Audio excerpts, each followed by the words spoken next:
আসসালামু আলাইকুম, hey lovely viewers, welcome back to my channel.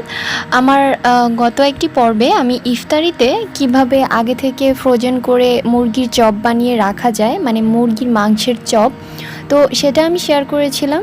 আর আজকে আমি সেই পদ্ধতির থেকেই যে চপটা আমি ফ্রোজেন করেছিলাম সেটা ভেজে দেখাবো আপনাদের সামনে। তো আমি এগুলোকে ফ্রিজে রেখে দিয়েছিলাম বক্সে করে, কিছুক্ষণ আমি ফ্রিজে রেখে একটু শক্ত করে তারপরে বক্সে করে রেখেছিলাম। আর এখন আমি প্রায় আধা ঘন্টা আগে বের করে নিয়েছি, তেল গরম করে নিয়েছি। তেলের মধ্যে আমি আস্তে আস্তে করে চপগুলোকে একটু দিয়ে দিচ্ছি।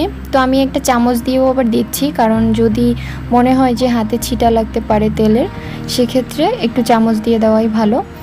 আর আমি আস্তে আস্তে করে দিয়ে দিচ্ছি, তবে চুলার আঁচটা কিন্তু একদম লোতে রাখতে হবে, কারণ যদি হাইতে থাকে সেক্ষেত্রে বেশি লাল হয়ে তাড়াতাড়ি ভাজা হয়ে যাবে, বাট ভিতরে কাঁচা থেকে যাবে। আর আমি একটা ভেজে উঠিয়ে নিয়েছি আর বাকি সবগুলো দিয়ে দিচ্ছি। আর যখনই চুলার আঁচটা লোতে থাকবে তখন কিন্তু আস্তে আস্তে এগুলো উপরে ফুলে উঠবে, আর তারপরে ভেজে উঠিয়ে নিতে পারবেন। আর আমি একটু দেখিয়ে দিচ্ছি শর্ট করে। এখানে আমি হাফ কাপের মতো আলু সিদ্ধ করে ম্যাশ করে নিয়েছি, আর 1 কাপের মতো মুরগির মাংস কিমা করে নিয়েছি, মুরগির বুকের মাংসটা আর কি। এরপরে আদা, জিরা, তারপরে রসুন, লবণ, এগুলো সব কিছু দিয়ে দিচ্ছি। লবণটা স্বাদ মতো, আর বাকি সবগুলো 1.5 চামচ করে দিয়ে দিয়েছি পেস্ট আর কি। এখানে গুঁড়াও দিতে পারবেন। আর এরপরে ঝালের গুঁড়া বা মরিচের যে পেস্টটা আছে ওটাও মিশিয়ে নিতে পারবেন। আবার চাইলে এখানে কাঁচামরিচ কুচি করেও মিশিয়ে নিতে পারবেন। এভাবে করে আমি জাস্ট হাতের মধ্যে ছোট ছোট বল করে নিচ্ছি আর ছোট চপের শেপ দিয়ে নিচ্ছি। এরপরে একটু ব্রেড ক্রাম্বে করে নিব, গড়িয়ে নিব।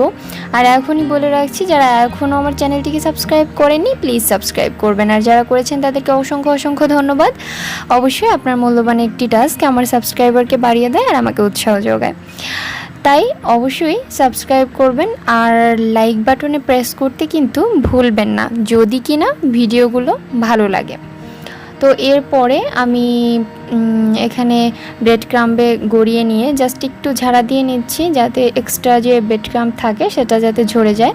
এরপরে আমি একটা ট্রেতে নিয়ে নিচ্ছি, আর এইগুলোকে আমি একটু পরে একটা ওই ট্রেতে করেই আমি ফ্রিজে রাখবো। জাস্ট একটু যখন শক্ত হবে তখন আমি ওগুলোকে একটা বক্সে করে রেখে দিব। তারপরে রান্নার প্রায় আধা ঘন্টা আগে বের করে নিতে হবে। তো আমি ভেজে ওগুলোকে উঠিয়ে নিয়েছিলাম, মাঝে আমি একটু আপনাদের ওই ট্রিক্সটা দেখিয়ে দিয়েছিলাম যে কিভাবে আমি করেছিলাম। তো আমি এখন একটু ভেঙে দেখিয়ে দিব একটা। আর আসলে আমার ভিডিওর ডেসক্রিপশন বক্সটা সবসময় আপনারা ফলো করবেন, কারণ ওখানে আমি আমার ভিডিওতে বলা কোনো কথা স্কিপ হলে লিখে রাখি, আর আমার ফেসবুক গ্রুপ আর পেজের লিঙ্ক দিয়ে রাখি।